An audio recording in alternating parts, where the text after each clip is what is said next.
المرسلين محمد وعلى آله وصحبه أجمعين.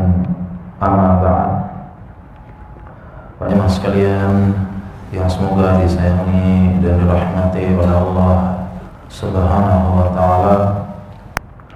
Assalamualaikum warahmatullahi wabarakatuh.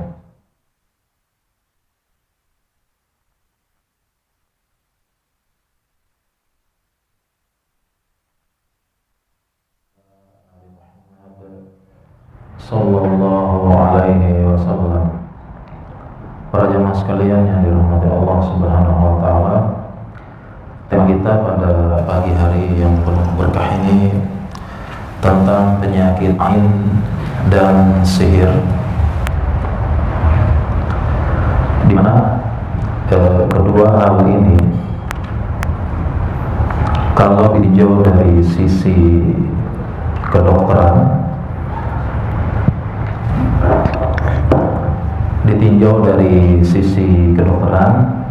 ini tidak bisa didiagnosis ya. Jadi dalam ilmu kedokteran tidak ada diagnosis penyakit dikena ain, diagnosis atau sihir, karena memang ini penyakit non medis. Karena dalam ilmu kedokteran segala sesuatu itu harus bisa dibuktikan secara ilmiah, atau dalam ilmu kedokteran yang kita sebut dengan evidence based medicine.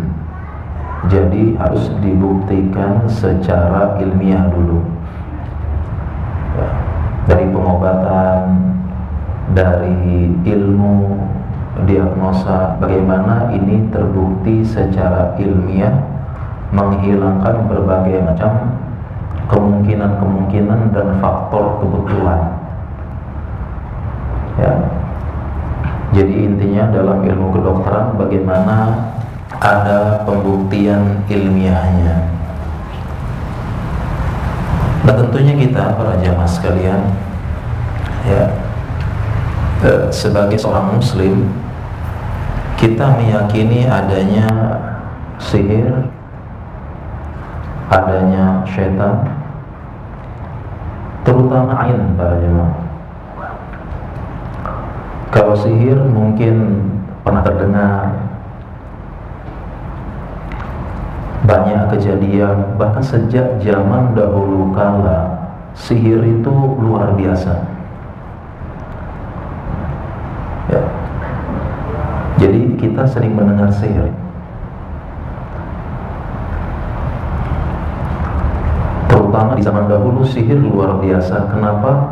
Dan karena setelah Rasulullah SAW diutus ya, mulai melemah sihir-sihir, termasuk pencurian berita khobar dari langit. Jadi setan mulai melemah, dan di langit mulai dijaga dengan lemparan-lemparan api ya. Karena ini salah satu fungsi bintang, rujuman lisyayatin, untuk melempar setan yang mencuri berita di langit. Sebagian ulama menjelaskan, ini penting juga ya, sebagian ulama menjelaskan bintangnya langsung buat melempar. Makanya meteor lewat gitu ya, setan kena lempar, katanya begitu.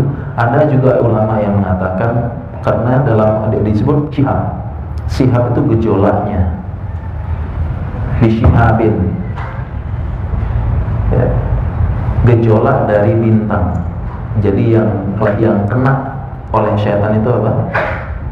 Yang kena adalah gejolak api dari bintang. Kan kita tahu bintang itu kan seperti matahari ya, itu dia dari api, kumpulan api pembakaran kan, kayak matahari. Nah itu yang kelempar adalah untuk melempar untuk melempar syaitan itu syihabnya, gejolaknya. Karena dalam ayat lain disebut bisyihabin. Ya. Jadi yang melempar ada dua pendapat. Ngelemparnya bintangnya langsung, yang kedua gejolaknya saja. Gejolaknya, yang gejolak apinya terus melempar syaitan. Ya. Dan saya cenderung pendapat kedua, bukan bintangnya, bintang gitu ya. Ya, walaupun dalam ayat disebut rujuman li syayatin, salah satu fungsi bintang gejolaknya. Nah, ketika Rasulullah SAW diutus, itu dijaga langit sehingga para syaitan tidak bisa mendengarkan, mencuri di langit. Jadi karena di zaman dahulu syaitan itu mereka membuat seperti tangga ya, tangga syaitan ya. Setiap ini susun sampai dengan langit. Yang paling atas mencuri khobar langit, yaitu apa? Perbincangan para malaikat. Jadi ketika Allah memutuskan sesuatu, malaikat memperbincangkan, didengar oleh syaitan, kemudian dia sampaikan terus sampai ke bumi dan diberitahu kepada siapa? Para dukun, tetapi ditambah dengan 100 kebohongan. Makanya para dukun sekali benernya yang diingat. Ya, sekali nebak benernya yang diingat, salahnya 100 dilupakan. Kebalikan sama orang baik, sama ustaz, ya 100 baik, sekali salah masyarakat yang ingat apanya? Salahnya ustaz kok begitu ya. Insyaallah ya. Pak baik begitu ya. Nah, setelah Rasulullah SAW diutus, ini bintang dilempar. Ya, syihabnya untuk siapa? Jin. Saat itulah terputus, tidak leluasa lagi untuk mendengar berita langit, tetapi kadang-kadang lolos. Jadi belum terputus secara total, kadang-kadang lolos. Kenapa? Bisa jadi yang atasnya sempat nyampein ke yang bawah, tapi dia kena duluan. Paham? Sempat kena, tapi sempat ngomong. Kadang-kadang, kalau dulu para jemaah sekalian, itu sihir zaman dulu hebat-hebat dan beritanya hebat-hebat juga, tebakannya luar biasa. Contoh misalnya, dukunnya Fir'aun, akan datang laki-laki lahir dari Bani Israel yang akan mengguncang arsy-Mu, mengguncang singgasanamu. Itu dukun. Tahu itu dukunnya, benar ternyata dukunnya Fir'aun, sehingga disembelih semuanya. Demikian juga Ibrahim juga begitu, Namrud dan yang lain-lain. Jadi dulu ya sihir hebat-hebat, kuat-kuat, dan beritanya juga goib, berita goibnya juga bagus-bagus. Sehingga tentang sihir mungkin kita belum ma'ruf ya di antara manusia, baik muslim maupun non muslim, sudah tahu tentang sihir, beriman. Tetapi satu ini mungkin banyak yang belum percaya dan banyak yang belum tahu, yaitu tentang ain. Belum mendengarkan tentang ain. Dan memang secara logika manusia, ain ini aneh, sepertinya tidak masuk akal, tidak masuk logika. Ringkasnya ain kan nanti kita bahas definisi yang lebih rinci. Ain itu sekedar melihat, jatuh sakit, rusak, meninggal dan sebagainya. Cuma sekedar lihat, ini logika susah menerima dan mencerna. Tapi para jamaah sekalian dirahmati Allah Subhanahu wa taala, nah, kita sebagai seorang muslim, kita percaya ada sihir, ada syaitan, ada ain, dan yang penting bagaimana kita menyikapinya. Ini yang penting. menyikapi dua ini. Intinya pertengahan, jangan terlalu ekstrim, terlalu takut dengan sihir dan ain, dan sampai meremehkan juga, menganggap tidak ada. Yang penting bagaimana kita menyikapinya. Kalau secara kedokteran memang tidak ada ya, karena memang prinsip kedokteran harus ilmiah, evidence. Bagaimana ini ada, dibuktikan. Kalau enggak ya sulit gitu. Ya kedokteran juga bukan artinya kedokteran itu anti, enggak percaya. Bukan begitu. Bukan artinya kedokteran tidak percaya, tapi memang itu prinsipnya. Ilmiah dulu. Ya. Nah, kita secara muslim ya, sebagai muslim kita percaya. Tadi sudah kita jelaskan, yang paling penting adalah tentang ain. Ini yang mungkin banyak belum tahu kaum muslimin, dan secara logika belum dicerna atau tidak dicerna oleh logika dan otak. Oleh karena itu Rasulullah SAW bersabda, al-ainu haqqun wa in kana syai'un sabiqul qadari la sabaqatul ain. Karenanya Rasulullah SAW bersabda, al-ainu haqqun, ain ini benar, benar adanya, ditekankan. Sekiranya ada sesuatu yang bisa mendahului takdir, maka ainlah yang bisa mendahului takdir. Mendahului takdir. Jadi Rasulullah SAW mengatakan al-ain haq. Ain ini benar ada. Jangan sampai kita mengandalkan logika, nggak ada, nggak mungkin. Bagaimana bisa hanya melihat tuas jatuh, sakit, rusak dan sebagainya.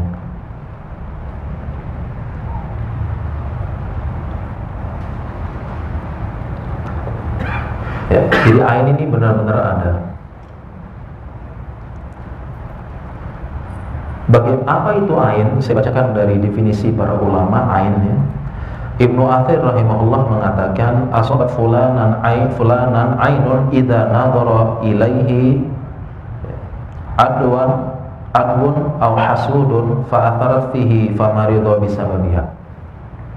Katanya Ibnu Athir, apabila seseorang terkena ain itu karena pandangan mata orang yang musuhnya atau orang yang hasad,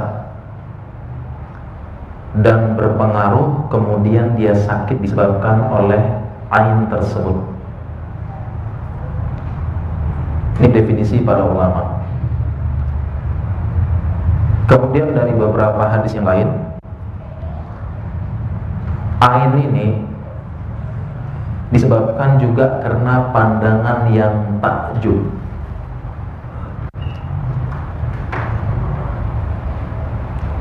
Jadi tadi kita tahu kan pandangan hasad atau benci yang pertama. Yang kedua juga karena pandangan yang kagum. Jadi ada dua jemaah sebabnya. Ain ini baik itu hasad atau dia melihat dengan kagum. Makanya hati-hati. Dan dalam dua hal ini ada hikmah yang sangat besar.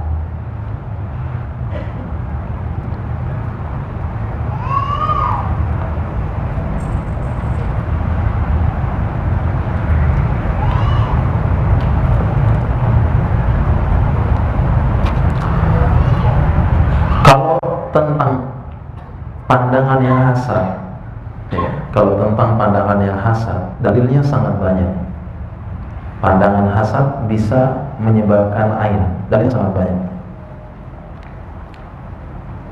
Contohnya misalnya doa yang kita bacakan kepada orang atau kepada anak kecil, penjagaan kita kepada anak. Jadi kalau kita punya anak kecil, sering-sering kita bacain. Ya, semoga Allah membuat kita ingat ya. Jadi kita sedang pegang anak, pegang kepalanya, bacakan doanya sebagaimana doa yang dibacakan Rasulullah SAW kepada Hasan dan Husain. Doanya u'idzuka bi kalimatillahi tammah wa min kulli syaitin wa hammah wa min kulli ainil lammah. Doanya adalah aku meminta kepada Allah perlindungan. U'izukuma bi kalimatillahi tammah, dengan kalimat Allah yang sempurna. Wa min kulli syaitanin wa hammah, dari setiap setan dan hammah, binatang yang beracun, kalajengking dan sebagainya. Kemudian wa min kulli ainil lammah, dari setiap pandangan mata yang merusak, yang menyakitkan. Wa min kulli ain. Nah, ini dalilnya. Ini doa kita ucapkan kepada anak untuk mencegah ain. Nanti kita bahas juga ya, ain pada anak yang cukup sering. Doa ini kita baca, pegang anak, gendong dan sebagainya. Terutama ada yang sedang puji, ya, nanti kita bahas. Demikian juga dengan dalilnya tentang hasad dari surat Al-Falaq. Wa min syarri hasidin idza hasad. Berlindung dari kejelekan orang-orang yang hasad. Ini dalil tentang hasad. Kemudian juga doa untuk menyembuhkan kalau ada yang kena. Tadi kan doa perlindungan, u'idukum kalimatillah dan seterusnya, itu doa perlindungan. Dan ini doa untuk menyembuhkan orang yang kena ain. Disebutkan juga karena hasad. Bismillahirrahmanirrahim. Wa min kulli syai'in yu'dhika wa min syarri kulli nafsin aw ainin hasidin Allah yashfika bismillahirrahmanirrahim. Doanya ini doa kita untuk meruqyah orang yang terkena ain. Disebutkan karena hasad. Bismillahirrahmanirrahim. Dengan nama Allah aku meruqyah engkau. Wa min kulli syai'in yu'dhik, dari segala sesuatu yang mengganggu engkau. Wa min syarri kulli nafsin, dari semua kejelekan jiwa. Au ainin hasidin, atau pandangan mata yang hasad. Allah yashfika bismillahirrahmanirrahim, semoga Allah menyembuhkan engkau dan dengan nama Allah aku meruqyah engkau.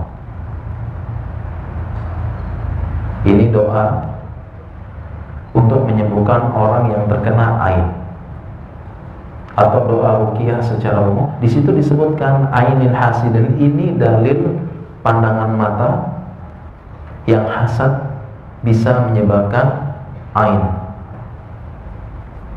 Ya, kita percaya ini, harus percaya, harus yakin ada ain. Dalil sangat banyak, jangan sampai kita meremehkan, tidak percaya. Kemudian tadi dalilnya, dalil tadi kan pandangan hasad tuh. Sekarang pandangan kagum. Pandangan kagum. Dalilnya adalah ada seorang sahabat ya, namanya Sahal bin Hunayf. Ya. Sahal bin Hunayf. Ya, dia sedang di luar ya, mau mandi dan buka baju. Kemudian dilihat oleh sahabat namanya Amir bin Rabi'ah. Nah, Sahal bin Hunayf ini ternyata badannya bagus, bersih, bagus. Ya, sehingga Amir bin Rabi'ah ini kemudian kagum dan berkomentar. Ya, berkomentar, tidak pernah aku melihat ya bentuk badan yang bagus seperti ini. Tiba-tiba saat itu juga Sahal bin Hunayf ini langsung jatuh terpelanting. Saat itu juga Kemudian mereka mengadu kepada Rasulullah SAW. Diceritakan kepada Rasulullah SAW begini. Kemudian Rasulullah SAW bersabda, "Alama yaqtulu ahadukum akhah." Kenapa kalian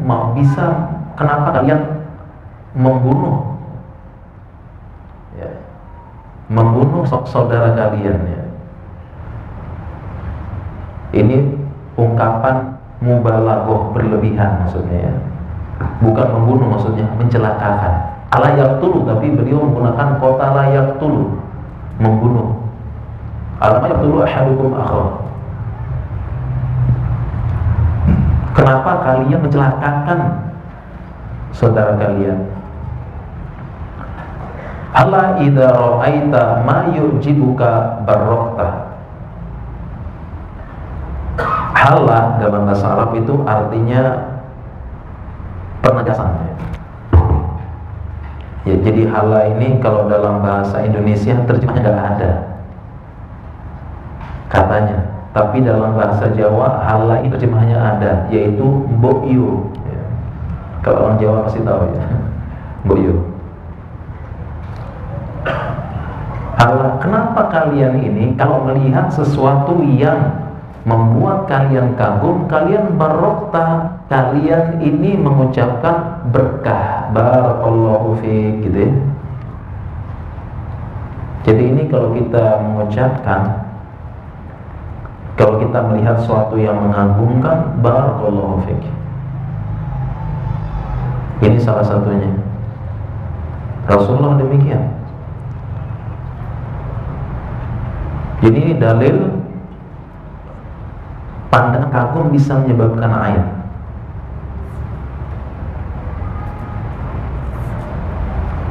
Terlebih yang memuji, padahal yang kagum ini tidak bermaksud mencelakai kan, ya, bagaimana ya? Tidak bermaksud merugikan, membuat celaka, hanya kagum saja, tapi bisa bahaya. Makanya yang Rasulullah SAW menekankan, kenapa kalian tidak mengucapkan berkah, ucapan keberkahan, barakallahu fiik, ini supaya tidak mencelakai.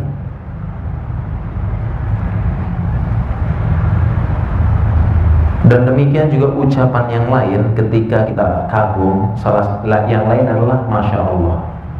Pendapat ulama yang lain, Masya Allah, sebagaimana ayat Izdakhaltal jannata qulta Masya Allah. Ketika engkau masuk ke kebunmu yang bagus ini, ucapkan Masya Allah. Sebagian pendapat ulama, sebagian lagi mengatakan Subhanallah. Boleh, ada dalilnya semuanya. Jadi tidak usah ribut lagi ya, Masya Allah, Subhanallah gitu ya. Dua-duanya ada dalilnya.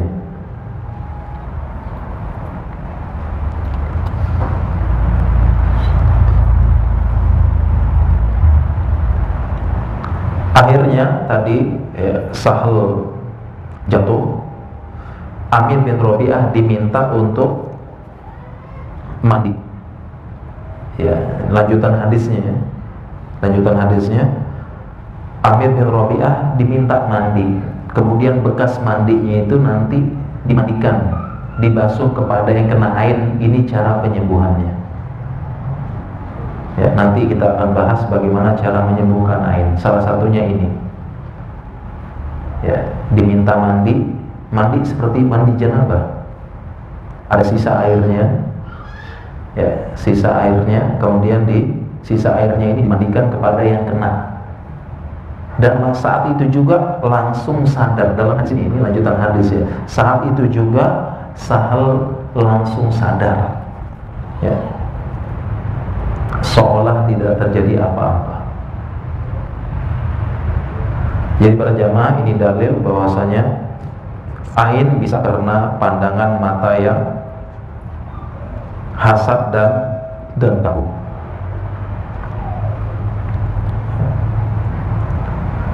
Dalam dua, kenapa bisa ada dua ini? Kenapa bisa ada ain para jemaah? Kenapa bisa ada ain?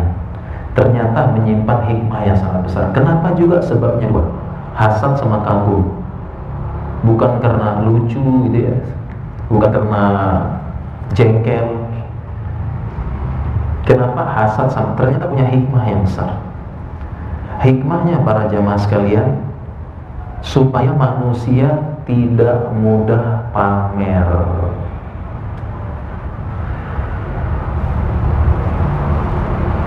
Hikmahnya adalah supaya manusia tidak bermudah-mudahan untuk pamer.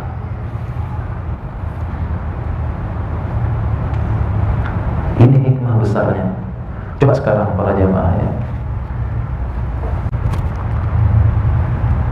di zaman ini sangat mudah pamer. Kalau dulu sulit, karena sekarang ada sosial media dan internet. Pamer gampang banget. Jadi status WhatsApp, jadi Insta Story, Facebook Story, atau diposting langsung. Sangat mudah dipamer zaman sekarang. Dan semua dipamer. Anak yang lucu dipamer,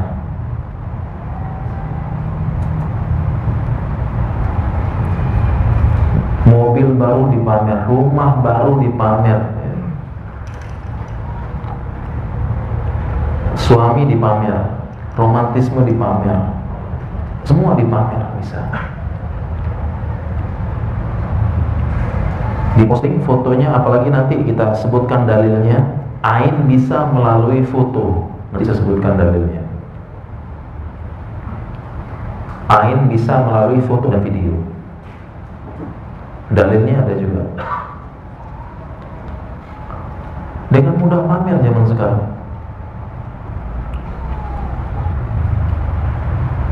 Posting, melihat. Kalau dulu kan sulit pamer para jamaah, sulit ya? Gimana mau pamer? Panggil orang, oh, sini. Coba lihat, nggak ada yang mau. Tapi sekarang kan pamer, langsung muncul. Gampang zaman sekarang. Kalau dulu agak sulit.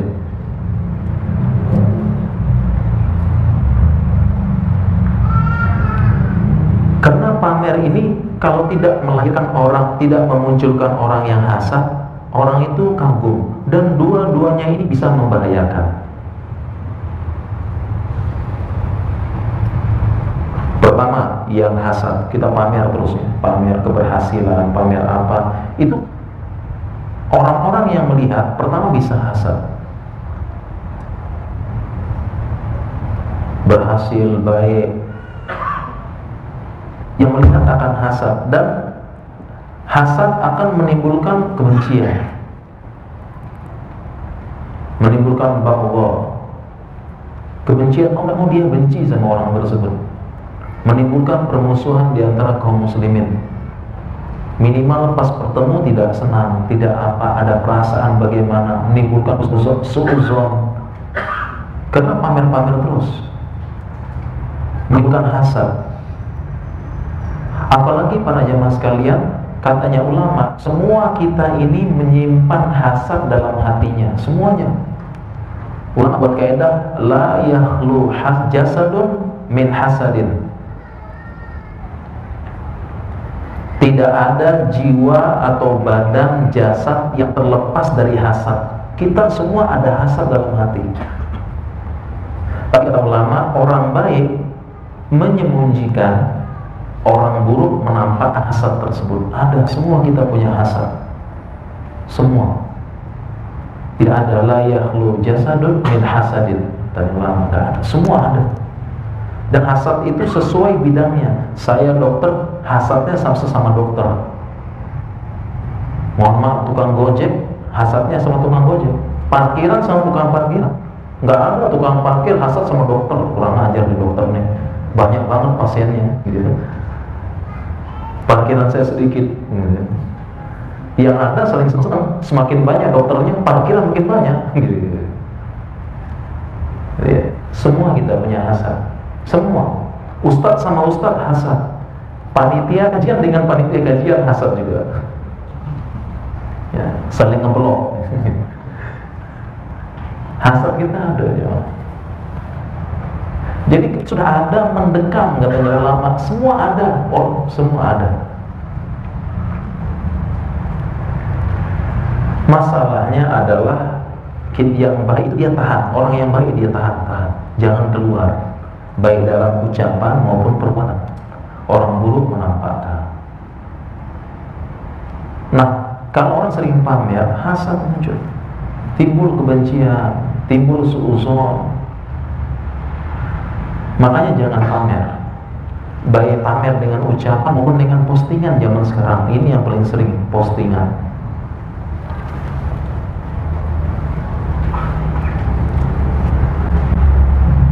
Dan tidak ada faedahnya juga. Jadi sebelum kita posting, pikir-pikir ini faedahnya apa. Kita mau posting macam-macam itu faedahnya apa? Memberikan manfaat bagi orang lain atau sekedar pengen sombong-sombongan? Pengen sombong, saya sombong, pengen menunjukkan. Kita pikir faedahnya apa?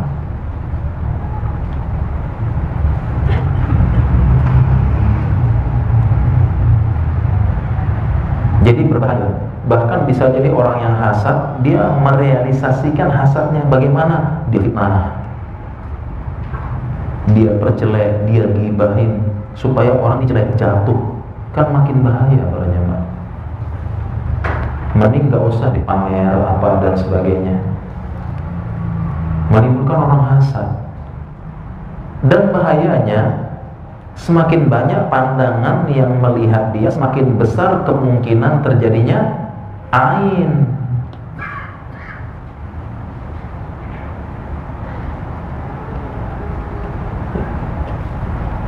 Dan ain ini para jamaah sekalian, dampaknya berbeda-beda. Mulai dari penyakit,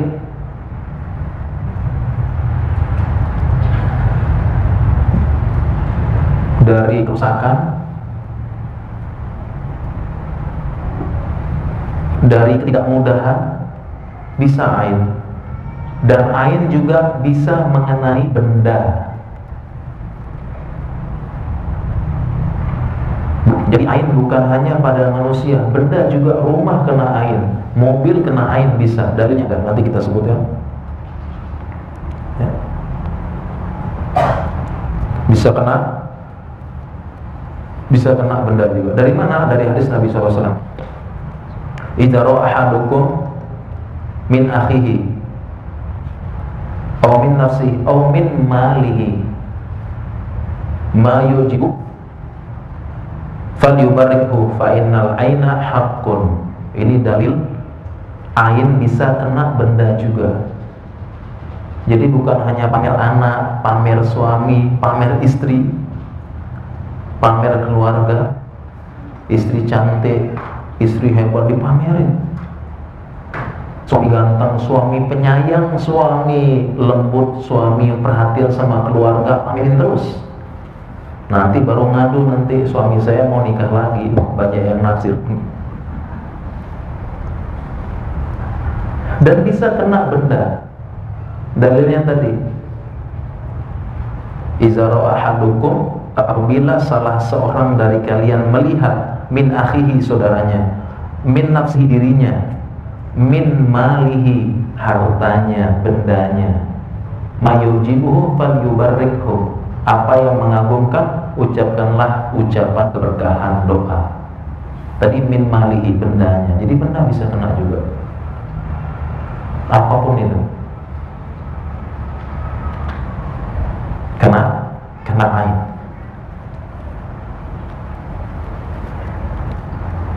Dan bisa menyebabkan tadi, kalau pada benda kerusakan, susah, macet, terus ada keanehan-keanehan, ini karena ain bisa. Dan semakin sering kita pamer, kemungkinan besar terjadinya ain semakin besar kan para jemaah. Makanya nggak usah pamer. Coba kita renungkan baik-baik, itu apa sih gunanya kita pamer itu?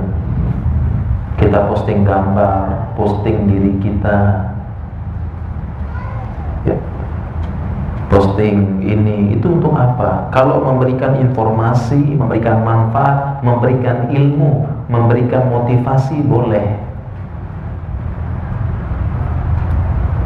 ada maslahat yang lebih besar, boleh. Tapi kalau tidak ada, hanya sekedar pengen posting saja, pengen menunjukkan kepada dunia luar, inilah aku, ini hati-hati, jangan-jangan kita ini sombong, pengen sombong. Dan sombong ini bahaya para jamaah. La yadkhulul jannata man kana fi qalbihi mithqala dzarratin min kibr. Tidak masuk surga barang siapa yang di dalam hatinya ada sebesar biji zarrah kesombongan. Karena sombong mutlak punya Allah, milik Allah kesombongan. Kita tak boleh sombong sama sekali. Ini yang bahaya sombong. Kesombonganlah yang penghalang hidayah nomor satu. Sombong ini penghalang hidayah nomor satu, sombong. Makanya iblis aba wastakbar, maka minal kafirin. Karena kemungkinan besar orang yang sering-sering pamer, dia sebenarnya sombong, pengen pamer, nah, inilah aku gitu. Padahal dia itu sejatinya seorang hamba yang diberikan oleh Allah.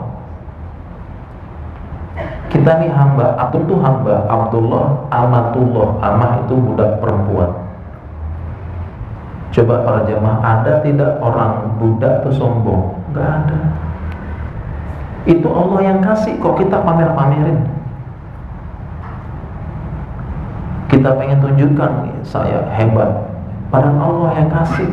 Kita ini budak, nggak ada budak sombong, nggak ada. Mohon maaf ya, ini mohon maaf, ini apa namanya, sekedar pembantu umum saja, pembantu umum atau orang-orang yang bantu-bantu yang jabatannya kecil, nggak ada yang sombong, nggak berani. Kita ini budaknya Allah, makanya hati-hati. Buat apa kita pamer ya? Nggak ada hikmahnya, pamer dan sebagainya. Kemudian yang kedua, kalimat sekalian, karena pandangan takjub.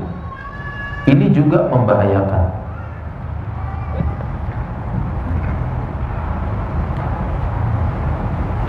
Pamer, kemudian membuat orang lain takjub, ini juga membahayakan. Membahayakan bagi dia, bagi orang yang kagum tersebut. Bahaya. Kenapa? Orang yang kagum dan orang yang terlalu sering melihat yang sempurna, maka rasa bersyukurnya akan kurang. Dia tidak akan bersyukur nanti.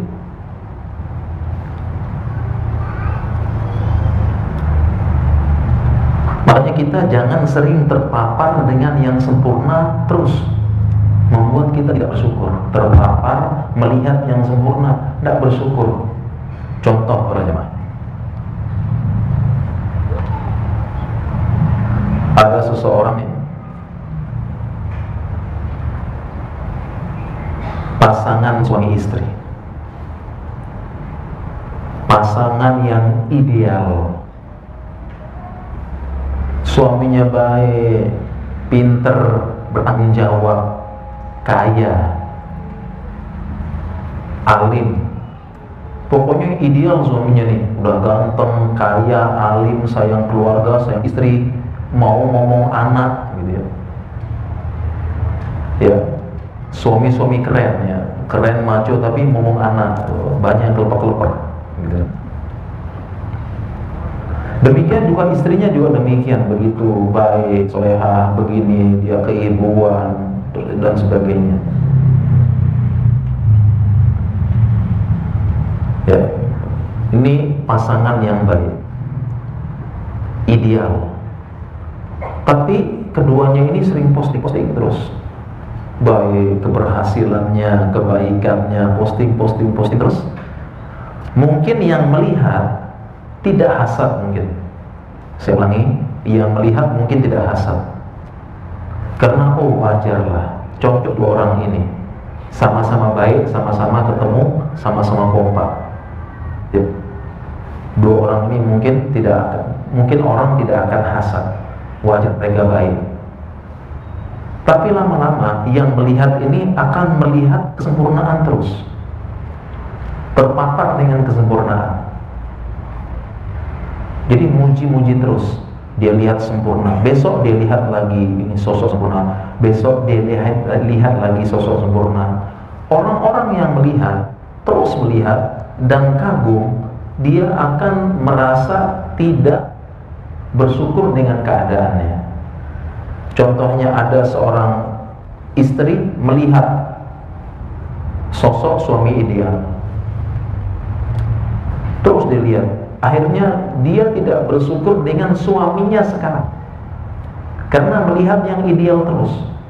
Dia akhirnya apa? Berangan-angan, kenapa coba suami saya seperti itu, coba suami saya seperti itu.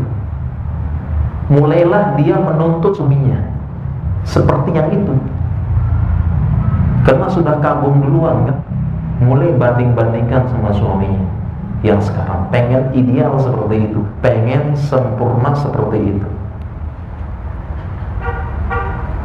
Padahal sebelumnya, sebelum melihat postingan itu tersebut, dia bahagia, dia terima suaminya.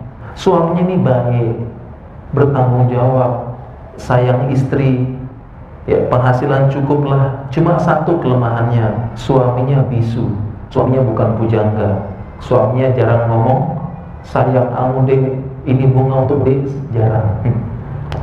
Ya. Tapi baik. Akhirnya apa? Mulai dia tidak bersyukur dengan suaminya sekarang. Kenapa? Pengen sempurna seperti yang dia lihat tiap hari. Kenapa? Sebelumnya bahagia, sudah terima memang begini suamiku, punya kelebihan, punya kekurangan, tapi banyak kebaikannya. Tapi karena terpapar dengan yang sempurna terus menerus, nggak bersyukur. Dan banyak seperti ini jemaah, banyak. Terpapar dengan sempurna, kagum, nggak bersyukur setelah itu. Terpapar dengan yang sempurna lagi, kagum, nggak bersyukur.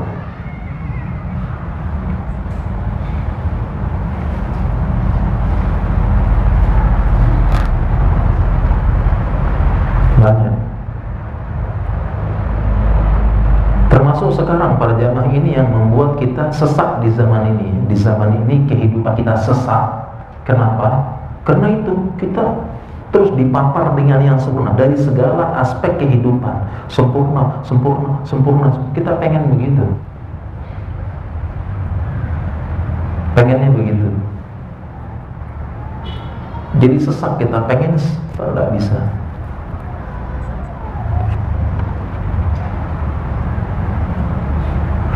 Nah, ini para jamaah sekalian, hikmah luar biasa kenapa ada ain.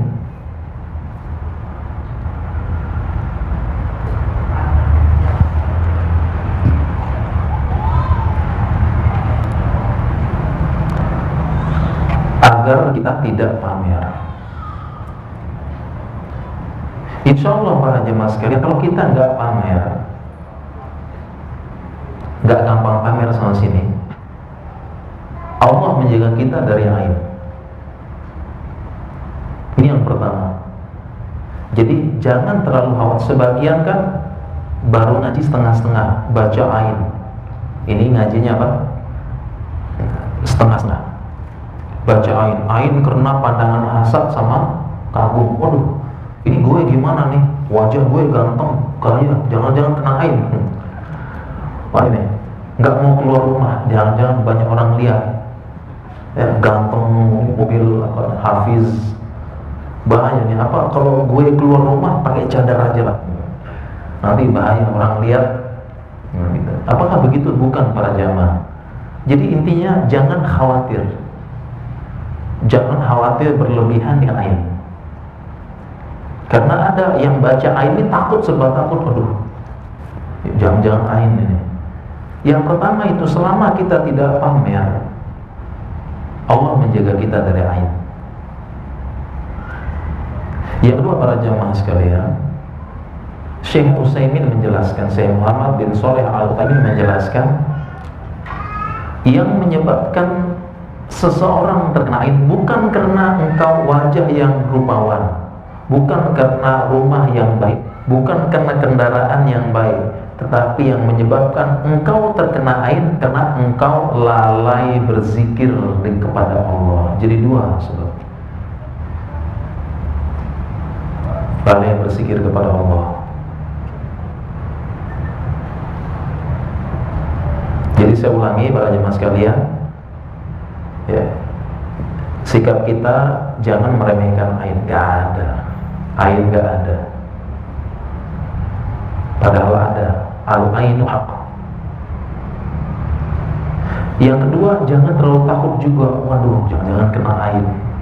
Kuncinya kita tadi, pertama jangan pamer. Yang kedua, terus berzikir kepada Allah, menjaga sholat 5 waktu, zikir pagi petang.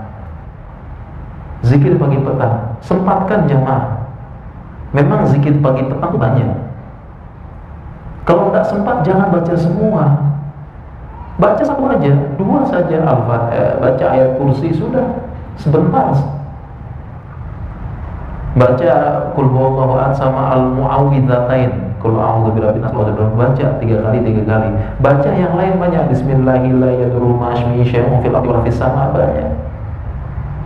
Itu sebentar. Baca zikir pagi petang, jangan tinggalkan. Zikir pagi petang itu memang banyak, bukunya segini, zikirnya ada sekian. Jangan tinggalkan. Baca 1, 2, 3. Terus baca juga doa-doa yang lain. Doa masuk kamar mandi, doa buat kamar mandi, doa berangkat ke rumah, doa apa. Itu semua akan menjaga kita dari ain.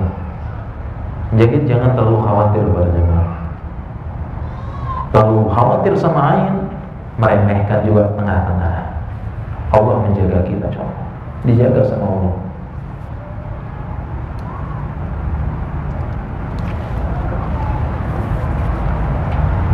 Sekali lagi kita ingatkan diri kita sama-sama para jamaah. Sekarang mudah sekali nih pamer ini loh, dengan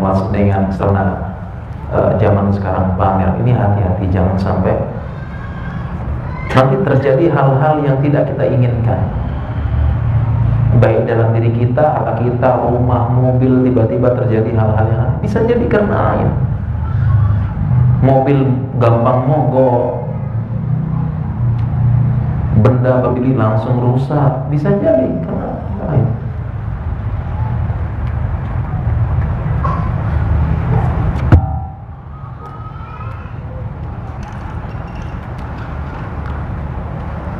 Bahkan para ulama di zaman dahulu,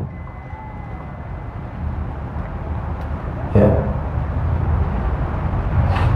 cara mencegah ain, ya. Jadi kalau sudah pernah kena ain, mereka berusaha cegah. Cara mencegahnya berusaha menutupi apa yang membuat orang lain itu kagum atau hasad. Dia coba menutupi. Ini yang disebutkan oleh Ibnu Qayyim, beliau mengatakan wa min ila jizalika aidan wal ihtidaru min satru mahasini man yukhafu alaihi al-ain. Jadi katanya Ibnu Qayyim, cara pengobatan ain adalah dengan cara menjaga dan menutupi hal-hal yang bisa menyebabkan ain. Jadi justru kita diperintahkan ada sesuatu, mending kita tutup saja. Lebih baik kita tutup daripada menimbulkan hasad orang lain. Kan lebih baik kita tutup.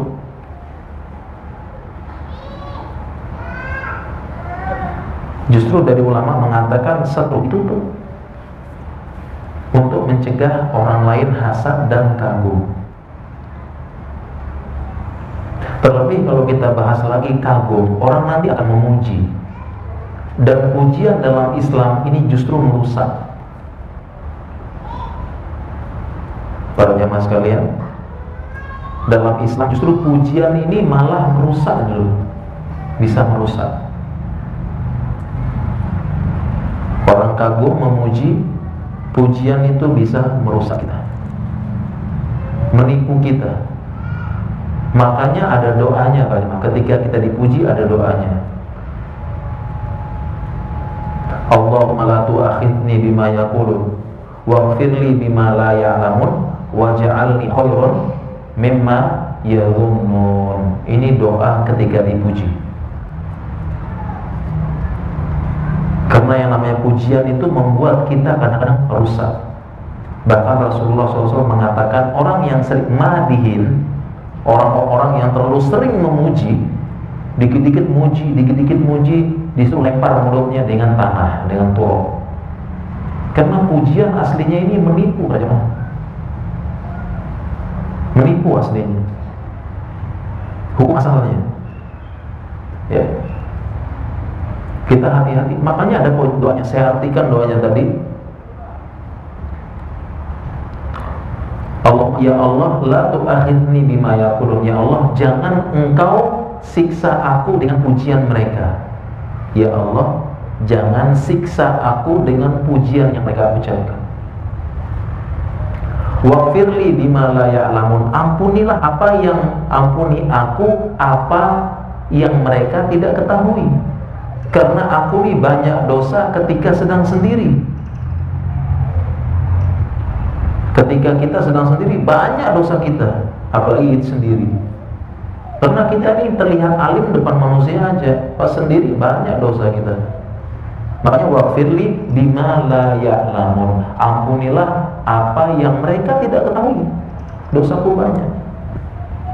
Waj'alni khairan mimma yadhunnun. Dan jadikanlah aku lebih baik dari apa yang mereka kira dan prasangka. Bagus doanya ini. Doa ketika dipuji.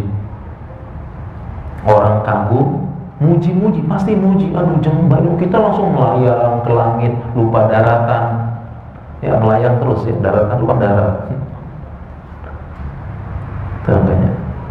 Jangan lupa baca doa ini. Nanti kita sombong, kita lupa, kita apa. Baca doa tadi. Ini bahayanya juga kalau kita pamer di pamer. Dan kita lupa ini semua karunia Allah. Hadza min fadli Rabbi. Ini karunia dari Allah. Liyabluwani ashkuru am akfur. Untuk menguji aku, apakah aku bersyukur atau kufur nikmat. Justru katanya Ibnu Al-Qayyim di sini ada sesuatu, tutupin aja deh. Kalau bisa ditutupin. Nikmat-nikmat Allah yang Allah berikan kepada kita lebih baik kita tutup. Manusia tak usah lihat. Kita buka kalau ada masalahnya. Kita kasih tahu manusia masalahnya. Ini yang dimaksud wa amma bi ni'mati rabbika fahadith. Ini maksud ayat tersebut. Karena ada ayat wa amma bi ni'mati rabbika, adapun dengan nikmat Rabbmu fahadith, ceritakan. Ceritakan itu apabila bisa menimbulkan manfaat orang lain. Contohnya tentang keberhasilan kita, proses kita mendapatkan, ceritain ke orang sehingga orang, oh begini caranya, oh begitu, memang berat, butuh perjuangan, ceritain tuh. Sedang melakukan bakti sosial, apa begini, tidak apa-apa kita posting, kemudian kita blur gambarnya, posting, lihatkan gini, kegiatan di sini, gini, sehingga orang termotivasi mencontoh kebaikan. Ini boleh posting seperti ini, menceritakan beberapa ini kita. Kalau ada masalahnya boleh. Perjalanan kita menuntut ilmu, gini, sekali-sekali kita ceritakan boleh. Bagaimana kita menghafalkan Al-Quran, tips triknya dan sebagainya. Kita ucapkan wa amma bi ni'mati rabbika hadis, ini baru boleh berjamaah. Tapi kalau nggak ada, cuma posting-posting doang, cuma apa, tidak ada manfaat, memang niatnya pamer dan sombong, ini tidak usah. Jangan para jemaah.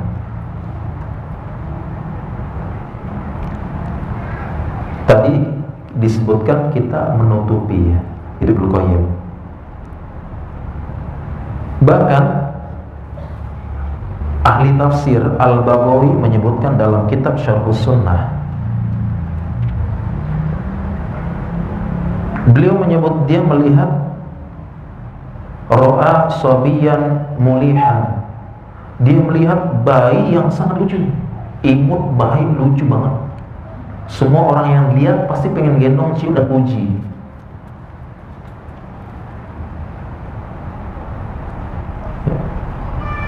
Sehingga beliau pun berpesan. Apa kata beliau?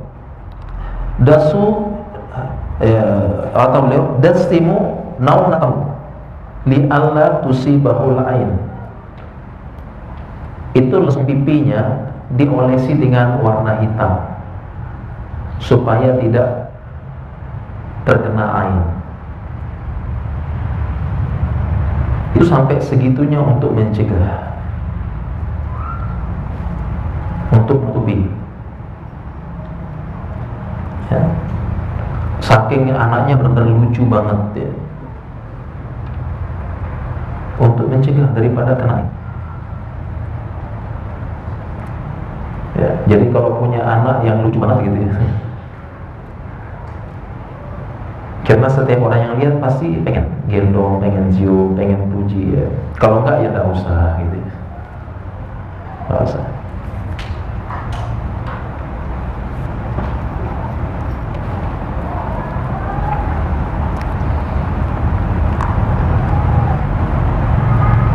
Nah, kemudian para jamaah sekalian yang dirahmati Allah Subhanahu wa taala, tadi kita jelaskan ain ini bisa melalui foto dan video.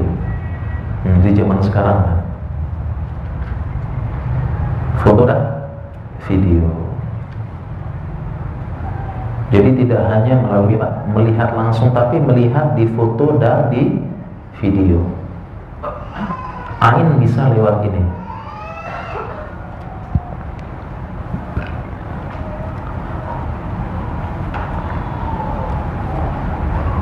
Penjelasan Ibnul Qayyim, saya bacakan dalilnya apa? Ada penjelasan dari Ibnul Qayyim, wa nafsul ain la yatawaqqaf ta'thiru ala ru'yah.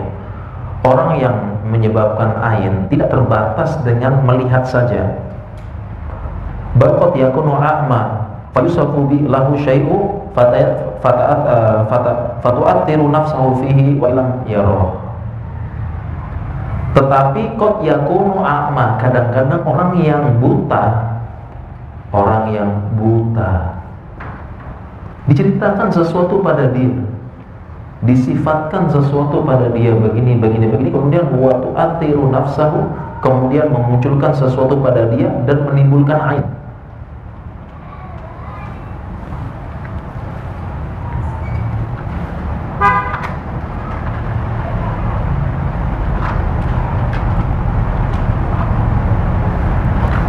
Bahkan Ibnu Qayyim mengatakan wa katsirun minal a'inina yu'athiru fil ma'ini bil wasfi min ghairi ru'yah.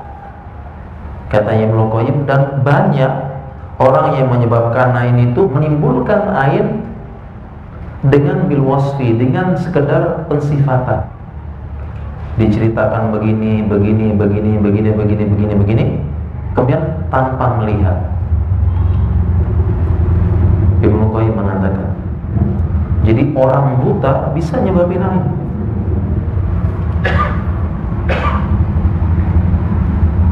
Ini sekali lagi bukti bahwasanya namanya ain bukan semata-mata karena apa? Melihat saja, tapi punya apa? Hasad dan kagum. Ya, ini bukti bahwasanya ain itu bukan cuma mata saja, tapi sebab muncul dan akarnya itu loh, bikin orang hasad dan kagum, ini merusak juga. Karena Muhammad bin Shalih Al-Munajjid mengatakan wa bihadza yatabayyu anal a'ina qad yanzuru ila surati syakhsin aw fil haqiqati aw fil tilfaz wa qad yasma'u awsafahu fayusibuhu bi aini fayusibuhu bi ainihi. Beliau mengatakan bahwasanya ain ini bisa karena melihat gambar seseorang, baik itu lewat layar televisi ataupun layar yang lainnya. Ini dalil bahwasanya ain bisa lewat foto dan video. Bisa karena hakikat ain itu menimbulkan pengaruh sama jiwa, hasad, kagum. Kok dalil hadisnya nggak ada? Iya, zaman Rasulullah SAW belum ada video sama foto. Ngapain nggak ada hadisnya? Mana hadisnya Ustaz? Video foto bikin ain? Ya zaman Rasulullah belum ada. Tapi kan intinya apa? Intinya ilatnya, kalau kita bahasa belajar ilmu usul fikih, yang penting ilat, alasannya, sebabnya sama. Melihat orang, melihat foto, sama-sama ilatnya sama. Hukum yaduru ma'illatihi wujudan wa adaman, itu kan kaidahnya. Kaidah gitu. Ya. Di para jemaah sekalian sudah tahu sekarang kan, ain bisa kena lewat foto sama video, dan kebanyakannya orang justru pamernya itu lewat foto dan video. Ini sombong terselubung. Kalau pamer langsung di lapangan itu berarti nggak terselubung, berarti mentalnya kuat. Siap-siap aja, ada celah, ada yang puji, ada yang apa, ya enggak? Ya tidak. Kalau pamer langsung, lihat nih, ini udah mentalnya kuat. Nanti ada yang puji, ada yang celah, ada yang apa, yang penting pamer. Tapi sekarang kan posting foto video kan ini pamer terselubung sebenarnya, ingin memamerkan. Ya, sekali lagi Pak Jemaah sekalian, setelah kita belajar sekarang, ya, kita mikir-mikir ya, mau posting sesuatu, nggak hanya kita, benda-benda juga bisa kena aib. Kalau tidak ada manfaatnya, nggak usah. Tapi kalau ada maslahat, nggak apa-apa. Wa amma bi ni'mati rabbika hadits. Kemudian para jamaah sekalian rahmati Allah Subhanahu wa taala, tadi sudah kita sebutkan juga dalam beberapa hadis disebutkan ain ini bisa mengenai anak-anak.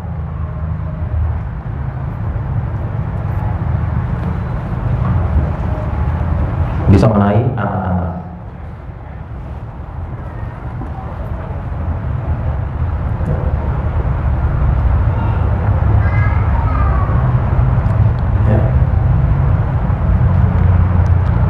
Dalam beberapa hadis disebutkan anak kecil, bayi ini bisa kena aib. Dalam beberapa hadis disebutkan gejala anak kena aib, pertama kurus, kemudian susah makan, menangis terus-menerus tanpa henti, tiba-tiba tidak mau menyusui tanpa sebab yang jelas, merengek terus, nangis terus, dan tanpa sebab yang jelas. Ingat para jamaah, tanpa sebab yang jelas.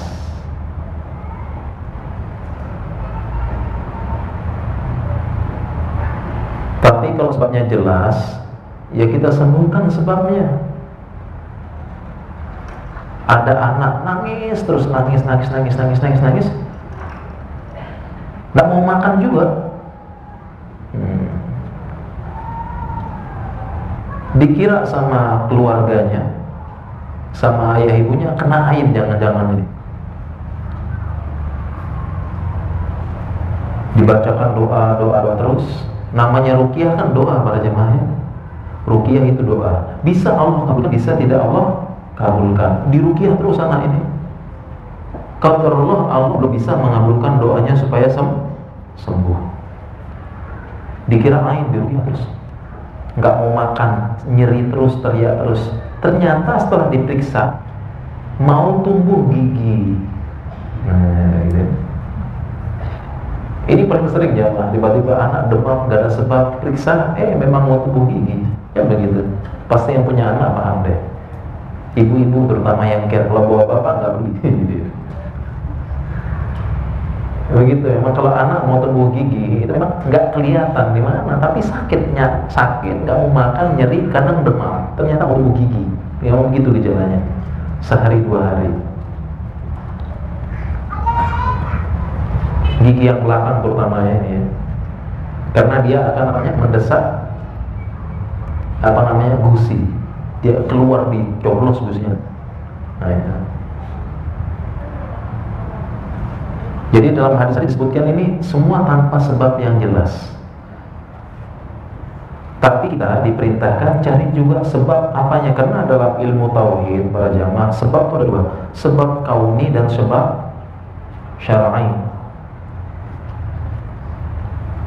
Kalau sebab kauni ini sebab akibat hukum alam. Apa? Kebakar berarti pasti ada api, kan gitu ya. Dia begini, ini sebabnya, ini namanya sebab kauni.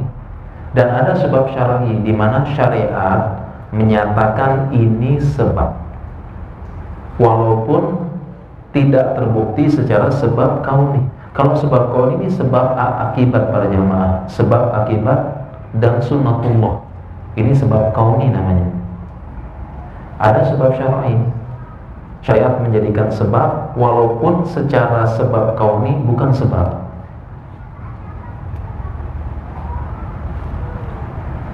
Nah, ain ini sebab syar'i pada jamaah, paham ya? Paham tidak? Ain ini secara kauni bisa dibuktikan tidak? Tidak bisa. Ini namanya sebab syar'i namanya. Ain ini sebab syar'i. Sihir sebab syar'i. Orang kena ain rusak, sakit, meninggal bahkan. Ini sebab syar'i. Contoh lagi sebab, kalau sebab kauni banyak yang tahu ya. Sebabnya insya Allah tahu. Kalau sebab kauni ini banyak yang tahu ya. Sunnatullah yang terjadi sehari-hari. Ini sebabnya ini sebabnya ini, sebabnya ini. Nah, sebab syar'i ini syariat menyatakan. Contoh sebab syar'i misalnya ma'u zamzam lima syuribalah. Air zam-zam sesuai dengan niat orang yang minum. Pengen pintar, pengen ini minum, niatkan doa baru minum. Karenanya ada ulama, bahkan Ibnul Qayyim juga ya, ada ulama terdampar di kota Mekah sebulan, tidak ada keluarga, nggak ada teman. Ulama ini mengatakan, saya cuma minum zam-zam di Mekah sebulan, gemuk badan saya, kenyang dan gemuk. Padahal secara sebab kauni minum air saja bisa gemuk nggak? Nggak bisa. Ini sebab syar'i namanya, paham ya Pak? Nah, kalau ada sesuatu para jamaah sekalian, kita diperintahkan cari sebab ini, sebab kauni sama sebab syar'i. Jangan ekstrim kanan, ekstrim kiri. Paham ya? Ada anak sakit, kurus dan sebagainya, langsung ain, ruqyah terus. Padahal ada sebab kauninya ada. Kayak tadi contohnya, kering, nggak mau makan, demam, tiba-tiba rewel, mau tumbuh gigi, di ruqyah terus, ruqyah. Dan kita tegaskan sekali, ruqyah ini doa para jemaah, bisa dikabulkan bisa, tergantung siapa anda gitu ya. Itu ruqyah.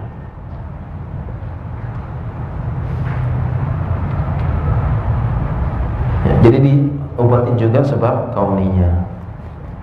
Ya, setelah dilihat, oh tumbuh gigi, oh diobatin, begini baru sembuh. Dan tetap terus berdoa. Ya kan? Kita bacakan beberapa hadis yang para jamaah sekalian. Dari Aisyah radhiyallahu anha, dari Aisyah, qala Nabi sallallahu alaihi wasallam fasami'a sawta sabiyyin yabki. Rasulullah SAW pernah masuk ke rumahnya, kemudian mendengar seorang bayi menangis. Maka beliau mengatakan, ma yusibukum hadza yabki. Kenapa bayi ini bisa nangis? Ya, dilihat tanda-tandanya, maka beliau mengatakan, fahala istarqaitu minal ain. Fahala istarqaitu minal ain. Kenapa kalian tidak ruqyah dia? Ya, minta supaya dibacakan ruqyah dari ain. Ya. Demikian juga salah satu dalam hadis disebutkan bayinya kurus dan kering. Ya. Kurus dan kering.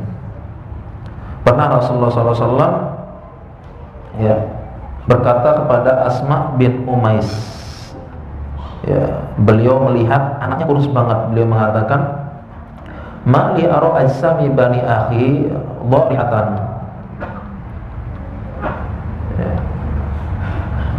Beliau lihat anak-anaknya Ja'far, anak saudaranya ya. Kenapa saya lihat anak-anak ini kurus-kurus? Ya. Kemudian Asma, istrinya Ja'far, mengatakan, qaratla walakinnal ainu tusri'u ilaihim. Mereka kena ain. Kemudian Rasulullah SAW mengatakan, ilqihim, kalau begitu bacakan ruqyah, doa-doa yang tadi. Bismillah urqika min kulli syai'in yu'tika wa min syarri kulli nafsin aw 'ainin hasidin Allah yashfika. Bismillah urqik, baca doa ruqyah yang lain, atau doa dari Al-Qur'an, sunnah yang lain baca. Ya. Ini ada dalil yang menyatakan anak-anak mudah terkena ain. Karena selain mereka itu tidak bisa membaca untuk melindungi diri, mereka masih kecil, gampang orang memuji. Ya, anak-anak kecil kan, oh dek, pinter banget deh ya, oh ya, top deh, kan gitu kan, anak kecil kan gitu ya, dipuji, ya. Bisa kena. Tapi sekali lagi para jemaah sekalian, tadi hadisnya disebutkan kan anak-anaknya kurus kering. Kenapa kurus kering katanya Rasulullah SAW? Asma menjawab, karena ain. Karena dia yakin sudah dikasih makan banyak, kurus semuanya gitu. Jangan karena kurus ternyata kurang gizi, nggak makan apa, di ruqyah terus, doanya nggak kabulkannya, nggak sembuh, nggak akan gemuk, gizinya kurang. Ya, jadi kita lihat pada jamaah ya. Kemudian ini juga yang penting ya, supaya anak-anak kita tidak kena ain. Supaya anak-anak tidak kena ain. Ini udah 10:30 ya, Pak. Ya, padahal ain ini masih kita bahas ya. Sihirnya belum. Supaya anak tidak gampang kena ain ya. Pertama tadi para jemaah, orang tua hafal dari doa tadi, harus hafal. Orang tua harus hafal. U'idukuma bi kalimatillahi tammah wa min syarri syaitani wa hamah wa min kulli ainil lamah. Ini hafal. Orang tua berusaha hafal doa ini. Kalau saya anaknya, bacain. Terutama anaknya masih kecil, masih imut tuh bacain tuh. Ya, pertanyaan sudah mulai banyak ya. Ini bacakan ya. Hafal itu orang tua, hafal ya, anak-anak kecil. Ya. U'izukuma, ini karena dua orang ya, Hasan dan Husain. Kalau laki-laki u'izuka, kalau anak perempuan u'izuki ya. Ingat ini belajar bahasa Arab ya, domirnya diganti, kata gantinya diganti. Kalau rame-rame u'izukum, kalau perempuan semua u'idzukunna. Nah, ini belajar bahasa Arab pentingnya. Ini orang tua yang punya anak-anak, hafalin bentuk kasih sayang sama mereka. Ya. Kemudian juga kalau ada yang muji anak kita, jangan ragu-ragu, bilang Masya Allah ya. Saya juga begitu, dulu punya anak kecil-kecil ya, itu ada yang puji itu. Ada satu anak saya itu memang putih banget deh, putih banget ya. Banyak yang puji, jadi sering kita ingetin, Masya Allah gitu. Pas dia puji ya. Biasanya anak yang putih bersih itu banyak yang puji ya, pengen gendong, Masya Allah. Terus kita ingetin langsung dia gitu ya, Masya Allah. Kalau tidak ingetin secara langsung, kalau orang yang kita kenal kan gampang ya, udah Masya Allah belum, jangan lupa gitu ya. Tapi kalau tak kenal gak enak juga. Kalau kita tidak kenal gak enak kan. Tapi cara saya ucapkan keras, Masya Allah gitu ya, supaya dia dengar. Ini penting para jamaah ya. Nah, kemudian juga para jamaah sekalian dirahmati Allah Subhanahu wa taala, kemudian cara menyembuhkan ain ya. Cara menyembuhkan ain kalau sudah ada yang kena. Ini kalau sudah ada yang kena. Kalau sudah kena ain, bagaimana? Jatuh bukan. Ini kalau cara menyembuhkan ain. Tadi kan mencegah ya, jangan pamer gitu kan. baca doa perlindungan, zikir pagi petang, insya Allah Allah pasti jaga kita, insya Allah. Sekarang kalau sudah kena, bagaimana cara tahu kita sudah kena? Pertama kita cari sebab ininya dulu, sebab kauninya dulu. Misalnya mobil gampang mogok gitu kan, mobil gampang mogok, dikit-dikit mogok, padahal baru beli, gampang mogok, gampang apa dan sebagainya. Jangan-jangan kena air. Jangan buru-buru jamaah. Kita diperintahkan cari sebab kauni dulu. Baru beli mobil ternyata memang walaupun baru, tapi ternyata memang ada yang rusak. Ya, produk gagal rasanya. Ini apa karburatornya, apanya rusak terus. Periksa dulu ke bengkel. Jangan buru-buru bilang air kan begitu. Ini perintah agama para jamaah. Perintah agama. Kita disuruh cari sebab syar'i, sebab kauni. Cari dua-duanya, cari dulu. Jangan dikit-dikit air. Atau bahkan secara umum kita bahas sihir sedikit ya. Ya walaupun kayaknya nggak bisa kita bahas ya, waktu nggak cukup nih. Belum tanya jawab. Secara umum para jemaah sekalian, jangan buru-buru dikit-dikit sihir, dikit-dikit ain, dikit-dikit syaitan, dikit-dikit jin. Cari dulu sebabnya nih, sebab kaunnya apa dulu. Ya. Jangan apa-apa langsung disalahkan jin disalahin terus, kasihan ya. Ada apa-apa lihat, Masya Allah ini gangguan jin. Padahal ada sebab yang lain. Ada orang, Masya Allah stres pusing, pandangannya melotot terus, tiap malam mimpi buruk katanya. Itu gangguan jin itu, pasti jin. Ruqyah terus. Cari sebab kauninya dulu. Ini di ruqyah, dan doanya tidak Allah kabulkan. Masih juga ternyata ada sebab kauninya para jamaah. Apa? Banyak hutang. Lah iya banyak hutang, stres, pusing, mimpi buruk, apa. Ini mau diruqyah berapa kali gak akan sembuh kalau sebab syar'inya tidak sebab kauninya tidak dicarikan solusinya. Stres. Jadi ini cara menyembuhin ain dan penyakit secara stres, depresi apa. Jangan buru-buru jin, masih jin ini. Jin bandel, jin sangar, jin nasab, jin apa gitu. Cari sebab kauninya dulu, jangan-jangan lagi banyak utang, lagi punya masalah, lagi stres, lagi ada ini, cari sebab kauninya dulu. Ya.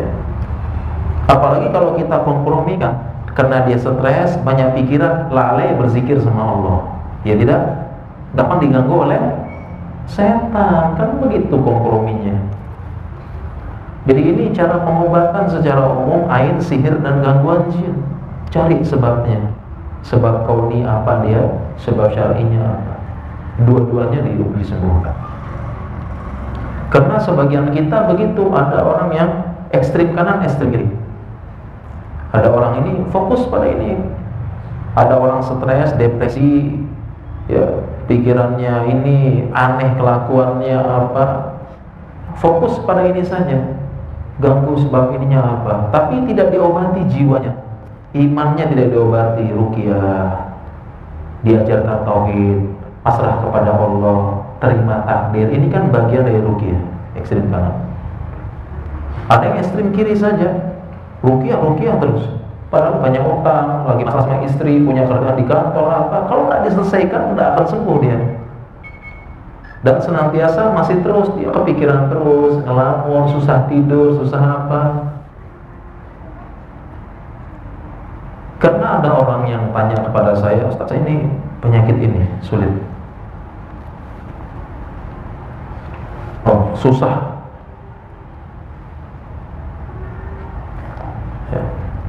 Atau saya ceritakan yang ini aja deh satu. Ini bukti bahwasanya sebab cara ngobatin sihir, ain apa, dua-duanya diobatin. Saya pernah ke satu tempat ya, satu tempat. Saya tinggal salah satu pernah ngisi di satu tempat ya, ada salah satu jamaah datang. Ya, jamaah ini donaturnya ya, orang kaya. Dia datang bawa istrinya. datang bawa istrinya. Katanya orang-orang, istrinya ini kena gangguan jin. Itu sering ngelamun, sering apa. Orang-orang bilang begitu juga. Kalau ngomong sama istrinya, kayak nggak nyambung, sulit. Katanya suaminya, sudah semuanya Ustaz, kita ruqyah sudah. Ini suaminya cerita langsung yang bawa ke saya gitu. Sudah kita ruqyah Ustaz, sudah kita beginikan Ustaz, sudah kita doa-doakan, sudah apa, semua ruqyah syar'i Ustaz, sudah kita. Kemudian saya ngomong sama istrinya juga, dia bawa kan. Ternyata istrinya masih bagus ya, masih nyambung saja. Kenapa Bu? Ya begini. Dia bilang, saya juga Ustaz rajin zikir pagi petang katanya. Bahkan istrinya ini orang yang pintar agama juga, punya modal ya, sering ngaji gitu lah ya. Ngaji ya, sudah lama ngaji. Saya juga zikir pagi petang Ustaz, ditunjukin zikir pagi petangnya. Tapi kenapa begini gitu. Gangguan jinnya hebat banget gitu ya. Saya bilang sama, saya jelaskan seperti itu Bu, sebabnya begini. Ada sebab kauni, ada sebab syar'i. Sebab syar'i bisa diganggu oleh jin, bisa jadi. Sebab kauni ini mungkin ada yang ibu pikirkan, atau ada yang ibu yang kecewa, sulit berpikir, sulit tidur, sehingga jiwa menjadi lemah. Kalau orang banyak masalah kan jiwanya lemah. Setan basah ini. Jadi begitu, mau tidak mau ibu ini, apa yang menyebabkan ibu begini, ibu harus ceritakan, cari solusinya. Ini cara menyembuhkan sebab kauni. Sudah lama ini katanya nih sakitnya, lama sekali. Ternyata para jamaah sekalian, gitu ya, ketika di mobil perjalanan di mobil, saya bersama anak tertuanya sama seorang. Akhirnya anak tertuanya nih cerita. Anak tertuanya atau orang ini cerita, ada orang satunya lagi ya cerita. Dia bilang bapaknya gitu ya. Bapaknya ini dia menikah lagi diam-diam. Yang tahu cuma anak pertama saja. Yang tahu cuma anak pertama saja. Ini babinya nikah. Rupanya sepertinya istrinya ini ketahui, bagaimanapun disembunyikan jiwa cemburu gitu. Cemburunya istri itu tahu penampakan. Jadi kalau suami sudah mulai beda gerakan, itu dinding itu seolah-olah membisik istri. Ya, suara detik dari jam itu suami selingkuh gitu. Tahuan gitu ya. Setelah saya tahu, pantesan mau diruqyah gimana pun kalau ini tidak diselesaikan solusinya tidak akan selesai, begini terus. Nah itulah para jamaah ya. Ini sekaligus kita membahas tentang sihir tadi ya. Ya, ini sikap pertengahan. Karena saya menjumpai orang, memang dia nih mohon maaf dia spesialisasinya ruqyah. Tapi ada apa-apa dia salahin jin terus. Dikit-dikit, ini jin Pak, ruqyah. Datang sini Pak nanti ya, kita ruqyah secara berkala. Daftar dulu bayar 50.000 gitu ya. Apa-apa jin, akhirnya apa? Semua diruqyah, langit diruqyah, ini diruqyah semua. Ini cari sebab apa? Kauninya dulu cari juga. Dua-duanya kita lakukan dan cari solusi dari keduanya. Itu jemaah ya. Nah itu ya, jadi kita lanjut ke ain sedikit ya sebelum tanya jawab.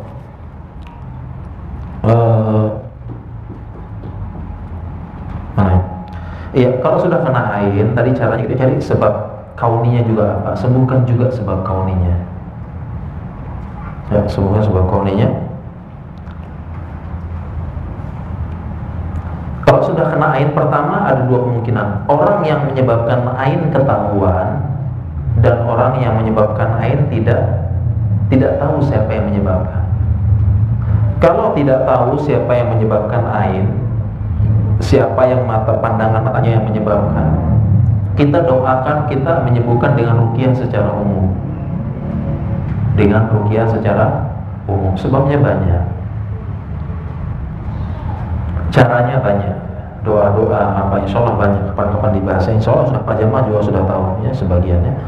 Kemudian kalau ada yang, kalau penyebab airnya ketahuan seperti tadi hadis dari Sahal sama Amir tadi, maka orang yang menyebabkan pandangan air tersebut diminta mandi. Ini yang paling afdol, minta mandi ya, diminta mandi ya, seperti mandi janabah gitu ya. Kemudian sisa air yang di bawahnya itu dibasuhkan dan dimandikan kepada orang yang terkena air, kepada si penderita. Paling afdal mandi. Kalau tidak bisa, wudu. Karena Aisyah pernah mengatakan, kana yu'ma'u a'inu fayatawadda'u thumma yaghtasilu minhu al-ma'in. Ya, diperintahkan kepada orang yang menyebabkan ain, kemudian yatawadda, dia wudu, kemudian dimandikan dan diusapkan kepada orang yang kena ain. Ini kalau ketahuan. Siapa? Misalnya ada kemungkinan 3 orang, tiga-tiganya disuruh. Mungkin ini nih sebabnya nih. Terutama ada sebab kayak tadi kan, dia langsung jatuh. Ini pasti ini dia. Apalagi dia ngaku dia muji. Coba langsung. Nggak ada salahnya diminta wudu. Kalau nggak bisa mandi, wudu. Mungkin mandi sulit ya, wudu. Dan yang paling penting para jamaah sekalian, sisa air wudunya, bekas wudu. Jadi dia wudu itu di bawah ada apa? Ada wadah ember atau apa? Udah bekas wudunya jatuh ke bawah. Bukan ini ya, ini ada wadah sisa wudunya yang dipakai ini. Bukan itu. Sisa yang udah kena dia gitu ya. Paham ya, Mai? Bukan air sisa ya. Jadi pahamnya gitu ya. Ini ada wadah dipakai sisa kan? Ini yang dipakai bukan. Tapi sisa ininya dia ya. Yang pernah kena tangannya, pernah apanya, itu dimandikan. Ya, baiklah para jemaah sekalian dirahmati Allah Subhanahu wa taala, ya ini tentang ain ya. Ternyata ain aja sudah 1,5 jam kita bahas ya. Sihirnya kapan kita bahas? Kapan-kapan gitu ya. Para jemaah, karena ini pertanyaannya juga udah tebal banget ya. Insyaallah bisa jadi buku. Ya, para jemaah sekalian, ini ada beberapa pertanyaan ya. Ada beberapa pertanyaan yang masuk ya. Mudah-mudahan saya bisa menjawabnya insyaallah. Ya, kita sampai di mana nih? Oh, sampai selesai tulisannya nih. Sampai malam udah. Ya, mungkin kita sampai jam 11-an ya para jamaah. Karena setelah ini saya ada coba lagi mengisi ya. Baiklah, ini ada beberapa pertanyaan. Semoga saya bisa menjawabnya.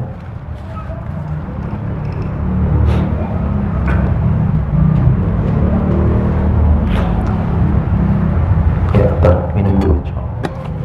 Bismillah.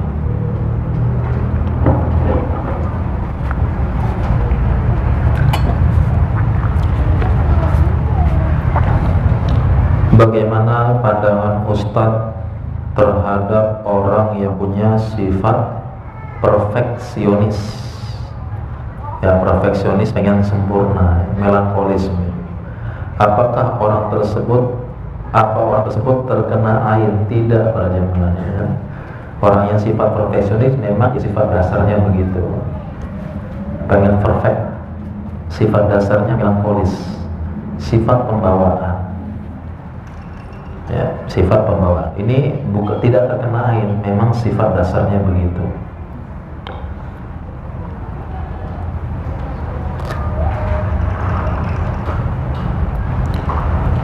Kita setiap hari melihat orang yang melanggar lalu lintas, sehingga terkadang membatin ya, kata-kata yang buruk. Apakah bisa menimbulkan ain? Jawabannya tidak, jemaah.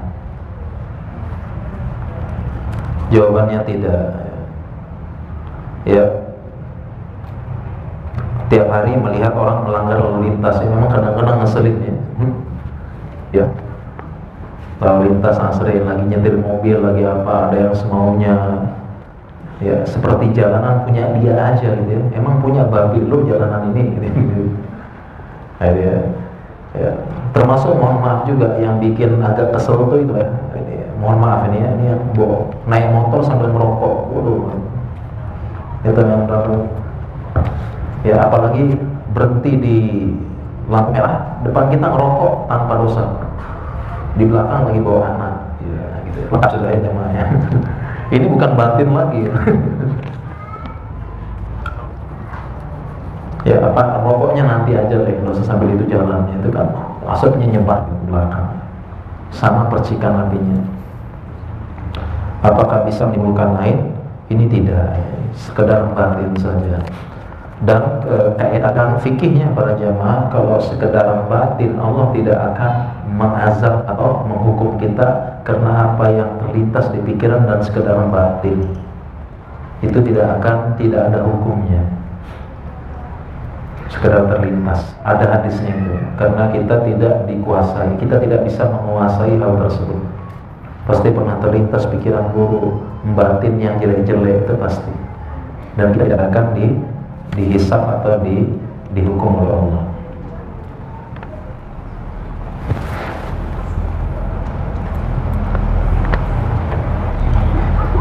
Ustaz, bagaimana jika memposting foto anak, kemudian di postingan foto tersebut diberi tulisan atau caption Masya Allah, Tabarakallah? Apakah bisa terhindar dari ain? Ya. Apakah terhindar dari ain? Jawabannya ini bisa kena ain, karena ini sebenarnya bahasanya hilah ya. Hilah itu trik. Ya alasan saja, mencari pembenaran saja ya. Sama kayak orang mengatakan maaf ya, sebenarnya saya tidak sombong, tapi begini sombong begini. Kan begitu ya. Kan ada orang seperti itu ya. Ya. Jadi ini sama aja ya. Caption terus bilang Masya Allah, Tabarakallah, sama aja pamer. Ini malah pamer terselubung ya. Lebih terselubung lagi, sebenarnya niatnya pengen pamer gitu ya, pengen pamer ya. Jadi tidak perlu ya, kecuali mungkin ada maslahat atau ada faedah, tidak apa-apa kita tampilkan gambar tersebut, ada maslahat. Apakah ain bisa terjadi karena orang tua kagum terhadap anak sendiri? Bisa, orang tua siapapun itu yang kagum, karena dalilnya umum, orang tua ke anak, anak ke orang tua, ke benda apapun bisa. Tapi intinya tadi para jamaah sekalian, intinya adalah tadi kita menjaga doa, insya Allah akan terlindungi.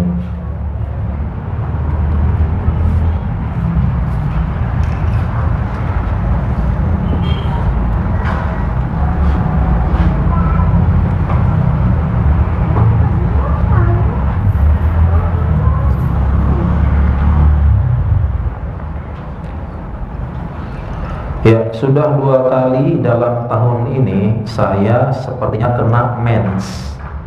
Maksudnya perdarahan mens pada wanita ya, dalam berdarah ya. Tapi setelah saya cek tidak ada luka pada darah kemaluan saya dan sekitarnya. Saya tidak merasa sakit. Apakah ini sihir? Bagaimana cara mengatasinya dengan doa-doa? Kejadian ini selalu saya alami antara jam 1 sampai jam 3 malam.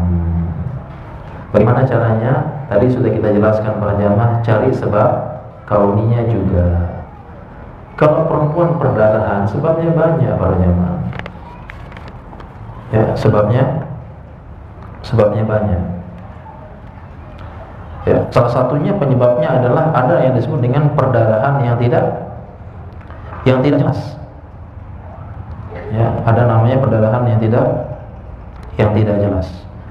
Ya, dalam ilmu kedokteran disebut dengan dysfunctional uterine bleeding, atau dalam bahasa Indonesianya perdarahan uterus disfungsional. Ini perdarahan yang tidak normal dalam rahim dan kemaluan perempuan. Sebabnya masih belum jelas. Ya, bisa jadi macam-macam kelainan hormon atau apa atau ini. Jadi solusinya bagi yang bertanya, periksa dulu ke dokter, mungkin di USG ya, dilihat lainnya, periksa hormonnya. Jangan-jangan sebabnya sebab kauni. Ya, sebabnya sebab kauni, jangan-jangan periksa dulu dokter kandungan. Jangan buru-buru kena bilang langsung apa kena, jangan langsung buru-buru sihir. Ya, dan ini bahayanya para jamaah, kalau kita dikit-dikit sihir, kita suzon sama orang. Dikit-dikit sihir, suzon, jangan-jangan ada yang sihir nih. Siapa yang di kantor kayaknya ada yang, jangan-jangan dia. Tetangga jangan-jangan nih. Pernah ngomong sinis, jangan-jangan dia. Suzon kan? Cari sebab kauninya dulu apa. Contohnya ini periksa dulu. Jangan-jangan disfungsional uterus bleeding.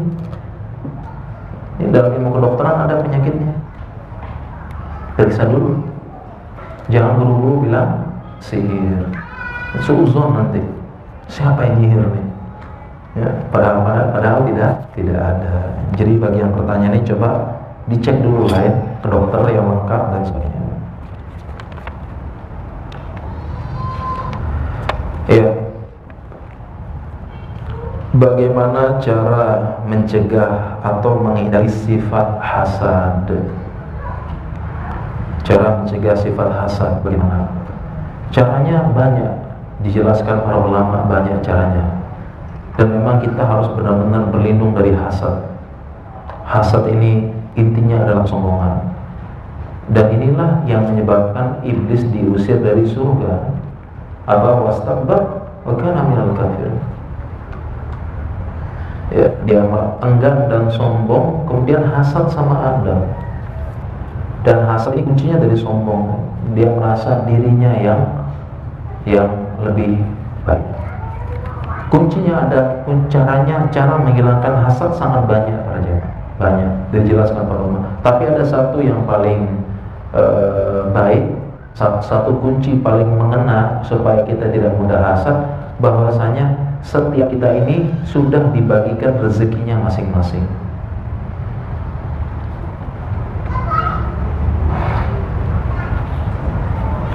Dan dalam rezeki tersebut, jadi kita masing-masing ada rezekinya dan ada ujian masing-masing. Allah sudah membagi rezeki sesuai dengan orang tersebut. Masalahnya kita terima atau tidak, itu saja. Dan yang namanya rezeki para jemaah sekalian, bukan masalah uang saja dan kesuksesan. Bukan itu. Jadi kalau kita pahami rezeki, bukan hanya masalah uang dan kesuksesan keberhasilan. Tapi yang namanya rezeki adalah kullu ma yantafi'u bihi murtazaq. Semua yang bisa bermanfaat bagi orang yang diberi rezeki, semua yang bermanfaat bagi makhluk, bermanfaat bagi kita, itu disebut rezeki para jemaah. Rezeki namanya. Sehingga kita di sini diberi taufik sama Allah datang ke sini, majelis ilmu, dapat ketenangan majelis ilmu, rezeki. Punya teman-teman yang baik, rezeki. Diberikan kemudahan-kemudahan dalam urusan rezeki. Diberikan tetangga yang baik, rezeki. Diberikan suami yang baik, rezeki. Diberikan mertua yang baik, rezeki. Diberikan teman-teman kantor yang kompak, yang baik, rezeki. Diberikan ini rezeki, semuanya rezeki banyak. Semua yang bermanfaat bagi kita itu pengertian rezeki. Jadi setiap kita punya rezeki. Bisa jadi kita hasad dengan seseorang, dia pekerjaannya bagus di perusahaan dengan gaji yang tinggi, sedangkan kita di perusahaan yang lebih rendah, gaji lebih rendah. Kita hasad, belum tentu dia di perusahaan yang tinggi, gaji banyak, tapi teman-temannya buruk semua. Teman-temannya buruk, teman-temannya itu pikirannya dunia semua. Teman-temannya itu ibunya tinggi-tinggi. Kalau dia kerja nggak tenang, kerja serba diburu-buru, waktu dengan keluarganya sedikit karena lembur terus. sehingga hubungan dengan istri kurang perhatian, selingkuh, macam-macam. Kenapa kita iri dengan dia? Sedangkan kita dapat kerjaan cukup, makan enak, ideal. Kenapa kita rezeki? Kita hasad. Hasad dengan orang yang dia tampil terkenal, baik, terkenal. Kita hasad nih. Oh dia nih, kok malah dia yang terkenal, malah dia yang ini. Kita hasad. Padahal terkenal itu ujiannya ndak enak jadi orang terkenal. Sulit ngapa-ngapain, berusaha perfect, berusaha begini, tidak punya privacy, nggak enak. Itu ujian dari para ulama. Kalau kita paham, setiap kita sudah ada rezeki masing-masing, kenapa kita hasad? Insya Allah tidak perlu hasad, karena kita sudah ada rezeki masing-masing, dibagikan sama Allah. Kuncinya kita menerima apa tidak, gitu ya. Ini salah satu dari zikir hasad. Semoga kita semua dilindungi Allah dari hasad, ya, karena kita dalam hati kita menyimpan hasad semua. Ya.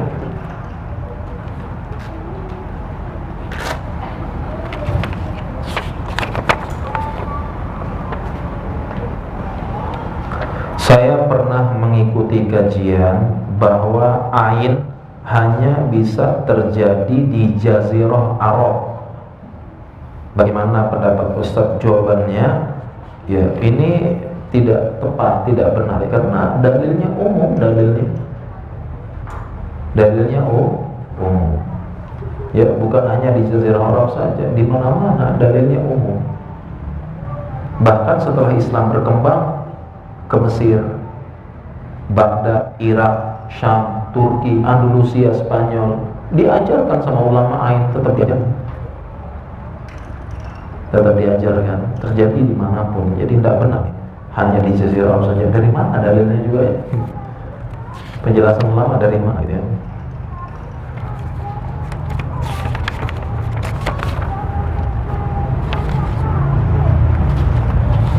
Ya para jamaah sekalian, mungkin ini yang terakhir ya. Kita sudah jam 11 ya. Ini yang terakhir ya. Banyak pertanyaan tapi tidak semua bisa kita jawab karena keterbatasan waktu. Ini saya pilih-pilih dulu pertanyaan ya. Mungkin agak beda sedikit ya.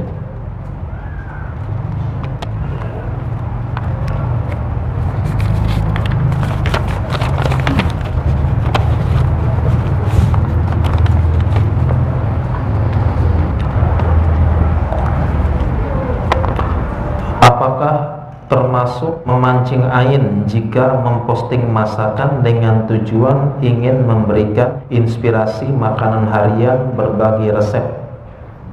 Karena mungkin niat kita baik, tetapi kita tidak mau orang yang menilai atau menanggapi yang ada di hati. Jadi ini tidak apa-apa ya, posting masakan dengan memberikan resep, tidak apa-apa, boleh. Posting masakan, berikan resep, inspirasi, bagus banget kan? Jadi tambahan. Ini bukan ain, tidak memancing ain juga.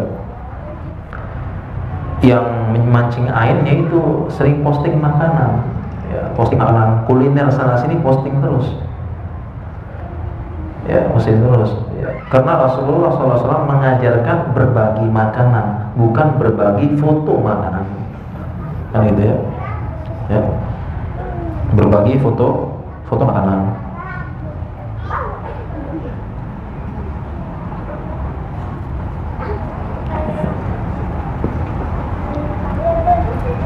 Bahkan dari beberapa para ulama sebutkan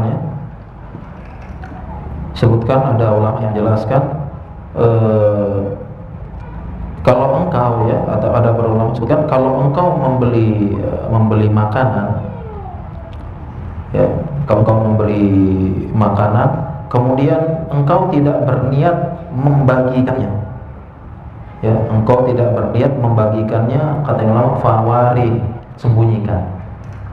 Jadi kalau engkau membeli makanan ya, kemudian engkau tidak berniat membagikan, sembunyiin jalannya, baru sampai rumah disembunyikan ya. Nah ini kitanya ulama ya, fawari, sembunyikan. Apalagi ini ya, sudah tidak bagiin, pamer terus ya, pamer terus, nanti bisa kena ain ya.